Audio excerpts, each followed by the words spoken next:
partie des premiers arrivés au travail. Êtes-vous parmi les derniers à quitter le bureau? Il faut dire que les réunions après 18 h et les horaires à rallonge sont un mal bien français, favorisé par la crise. Toutefois, de plus en plus de directions des ressources humaines mettent en garde contre ce que l'on appelle le présentéisme. Notre dossier du vendredi est signé Émilie Tranen-Guyenne, Olivier Thiette.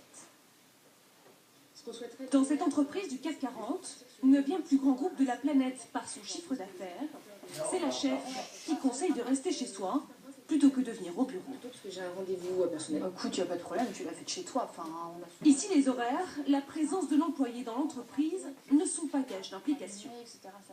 Moi, jamais je vais promouvoir plus vite quelqu'un ou augmenter plus quelqu'un parce qu'il aura fait plus d'heures au bureau. Je n'en ai rien à faire. Ce qui compte pour moi, c'est vraiment ce qui va me livrer.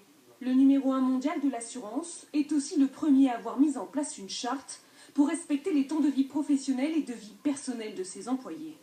Pas de réunion après 18 h, une gestion des mails raisonnée. Par exemple, celui-ci, envoyé le vendredi soir, est intitulé Ne pas lire avant lundi, ça veut dire que j'y pense, donc je l'écris pour être sûre de ne pas oublier plutôt que de noter sur un bout de papier. Et je lui dis, ne t'inquiète pas, c'est pas parce que le mail arrive vendredi à 18 h 15 qu'il faut t'en occuper tout de suite, ça peut attendre lundi. Voilà. Okay. Une flexibilité qui motive les employés.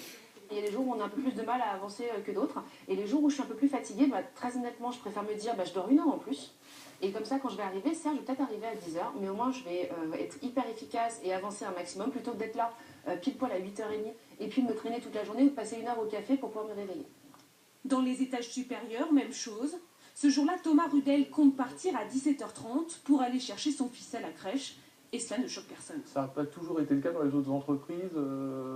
Moi, c'est rigolo, c'est la phrase qu'on entendait souvent quand on part avant 19 h 20 h dans d'autres boîtes, c'était tu prends ton après-midi.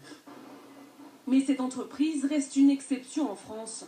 Faire des horaires à rallonge, ne pas oser quitter le bureau avant le patron, pour ce sociologue, ce sont les symptômes du présentéisme, un mal bien français. Je pense que le phénomène est fort en France. Parce qu'il y a aussi l'effet 35 heures qui fait que souvent en fait on va travailler autant qu'avant mais sur un nombre de jours qui est plus réduit. Donc finalement on va devoir travailler parfois plus le soir, plus tard le soir pour compenser le fait d'avoir des RTT. À Lyon,